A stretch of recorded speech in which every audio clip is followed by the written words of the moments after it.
Como será que Deus é? Na última aula, a gente falou muito sobre a perfeição de Deus, mas nem todas as religiões partem desse princípio de que Deus é perfeito. Existem religiões que acreditam em mais de um Deus, vários deuses, né? As religiões politeístas, e também religiões que não usam um conceito de Deus, mas outros tipos de entidade. Mas 55% da população mundial, os judeus, os cristãos e os islâmicos, acreditam que Deus é um só e que ele tem 5 características fundamentais. De acordo com essas religiões, Deus é onisciente, sabe de todas as coisas, onipotente, pode fazer tudo, ele é onibenevolente, ou seja, ele é bondoso, ele é onitemporal, então ele está presente desde sempre, ele é eterno, e ele é onipresente, ele está em todos os lugares. Agora, o que será que os filósofos têm a dizer sobre Deus?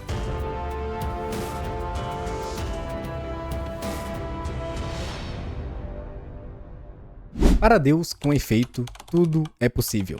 É a partir de passagens como essa que a gente encontra na Bíblia que muitos defendem que Deus pode fazer absolutamente tudo. Tudo aquilo que ele quiser. Deus é todo-poderoso, ele criou a realidade e se ele quiser mudar alguma coisa, ele muda.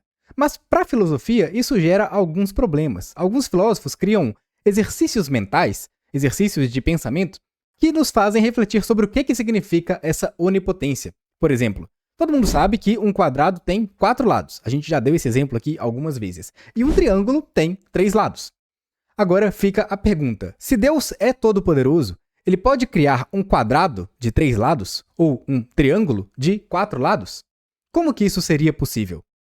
Para pensar um pouco mais isso, a gente pode pegar um outro exemplo. Deus, ele é todo-poderoso. Isso significa que ele pode criar qualquer coisa, certo? E se Deus é todo-poderoso, ele também é extremamente forte, no sentido de que ele pode levantar, carregar qualquer coisa também. Isso está dentro da noção de poder. Então Deus pode criar qualquer coisa e ele pode levantar qualquer coisa. E aí os filósofos criaram então a seguinte questão: Deus tem poder para criar uma pedra tão grande que ele não seja capaz de levantar? Se Deus consegue criar uma pedra tão pesada que ele mesmo não consegue levantar, então ele não consegue levantar a pedra. Então ele não consegue fazer tudo. E se Deus não consegue criar essa pedra, ele não consegue criar a pedra. Então, ele também não é capaz de fazer tudo. Como que a gente resolve esse tipo de coisa? O que significa exatamente essa onipotência divina? Tomás de Aquino apresentou uma solução. Segundo Tomás de Aquino, um dos maiores filósofos da igreja e que defendem a existência de Deus, e que a gente até falou na última aula, Deus pode fazer qualquer coisa que seja logicamente possível. Existem coisas que são logicamente impossíveis. Um quadrado, por definição, tem 4 lados, e um triângulo, por definição, tem 3 lados. Não faz sentido pensar num quadrado de 3 lados ou num triângulo de 4 lados. Deus não pode fazer essas coisas porque essas coisas são logicamente impossíveis.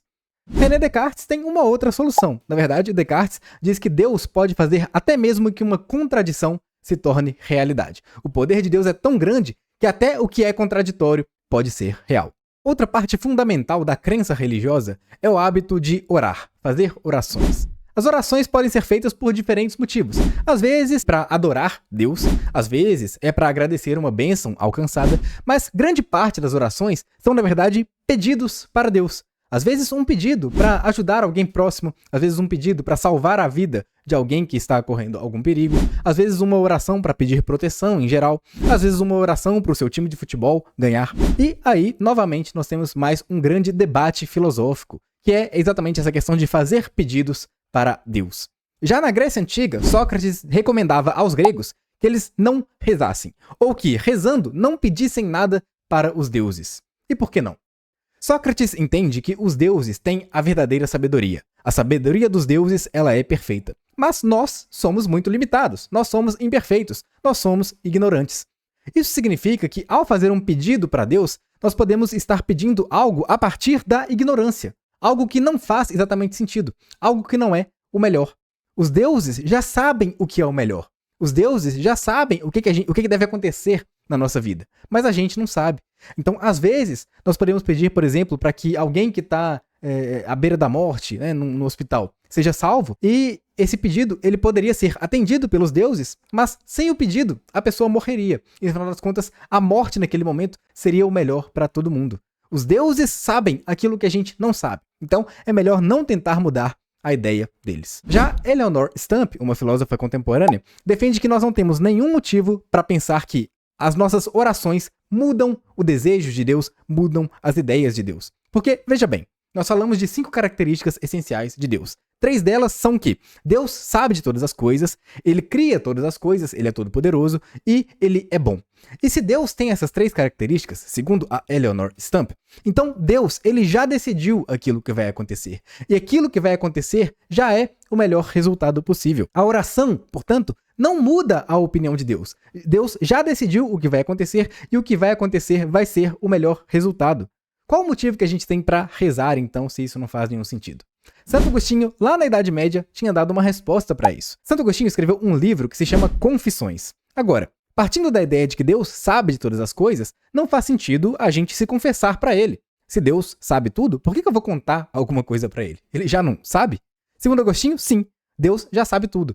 Porém, quando nós rezamos, ou no caso dele, quando ele escreve um livro de confissões, o que ele faz é aumentar a conexão que ele tem com Deus. Ele se aproxima do divino. Então, a oração, ela não tem esse sentido de mudar a ideia de Deus, de mudar a realidade, de mudar o que vai acontecer. A oração é muito mais uma forma da criatura se aproximar com o Criador. E nós não podemos terminar essa aula sem falar sobre o famoso problema do mal.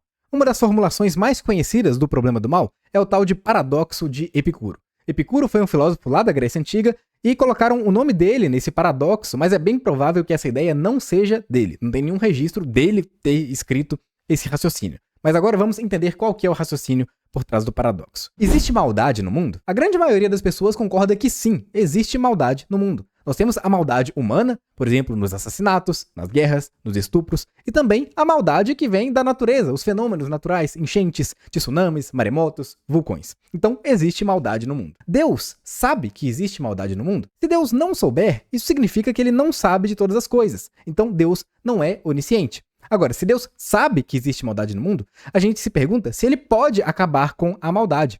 Se ele não puder, ele não é onipotente, ele não pode fazer tudo. Agora, se ele pode acabar com o mal, a gente pergunta se ele quer acabar com o mal. Se Deus não quiser acabar com o mal, então ele não é bom. Agora, se Deus sabe que tem maldade no mundo, se ele pode acabar com a maldade e se ele quer acabar com a maldade, por que que a maldade ainda existe? Segundo esse paradoxo, a ideia aqui é que é impossível defender que Deus tenha essas 3 características ao mesmo tempo. Pelo menos uma dessas afirmações sobre Deus tem que ser falsa. Uma tentativa de saída para esse problema é dizer que a maldade no mundo existe por conta de Satã. Mas aí nós voltamos para o paradoxo. Porque se existe algo como Satanás, algo como as forças do mal, Deus, sendo bom e todo-poderoso, ele teria já tempo suficiente e poder suficiente para acabar com as forças do mal. Inclusive, se Deus é eterno, ele sempre existiu, ele sempre teve força para acabar com o mal. Então, o mal não deveria sequer ter existido desde o começo. Outra tentativa de saída, apresentada por vários filósofos, é a ideia de que o mal presente no mundo é um teste.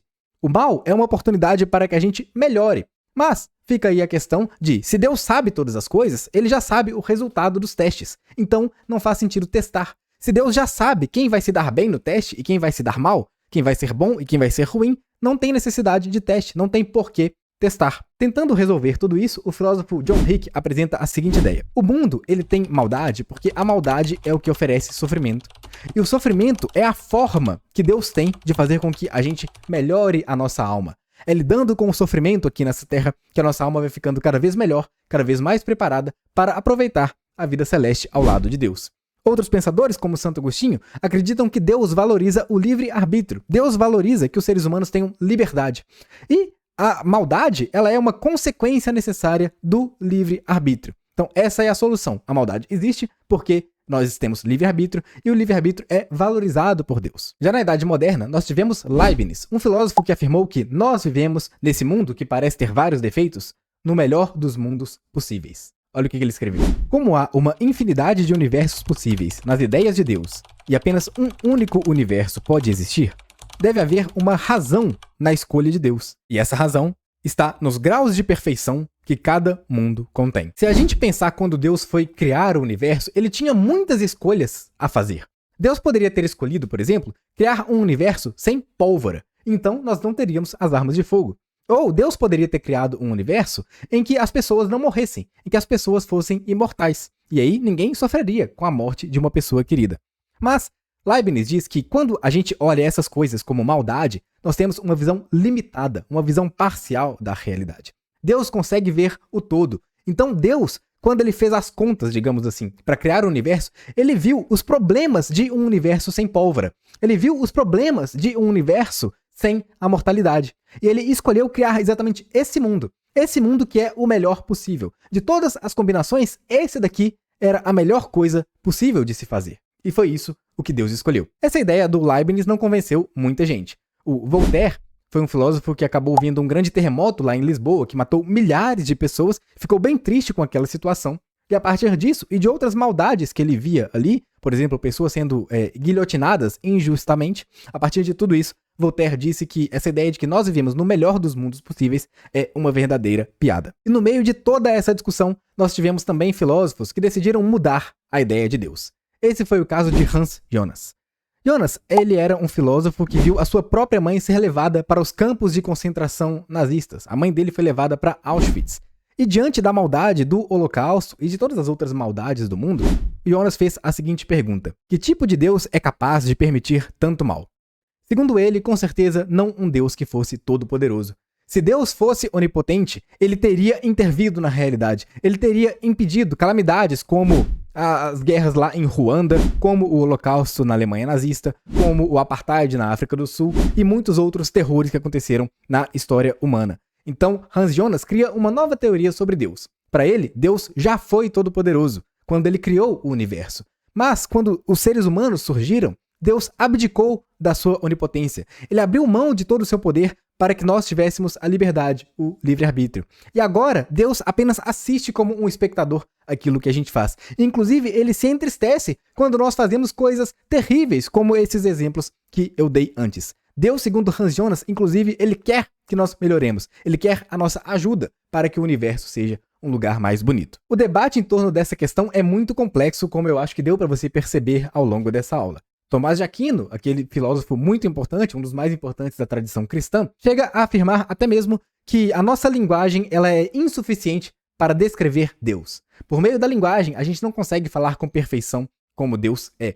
E já que esse assunto é tão complicado, por que será que a gente ainda deve acreditar em Deus? Será que existem motivos para ter essa crença? Isso a gente vai ver na próxima aula. Por hoje, nós vimos que existe um grande debate filosófico acerca das características de Deus. E nós vimos que a grande maioria das pessoas do planeta acredita que Deus tem pelo menos 5 características. 6, na verdade. Uma, ele é único. A segunda, ele sabe de tudo, ele é todo-poderoso, ele está em todos os lugares, ele é eterno e ele é bom. Só que essas características acabam gerando muitos problemas dentro da filosofia. Por exemplo, a questão da onipotência e a lógica, a questão de se devemos rezar para Deus ou não, se devemos pedir alguma coisa, e as questões e os problemas ali decorrentes do paradoxo de Epicuro, decorrentes da maldade presente no mundo.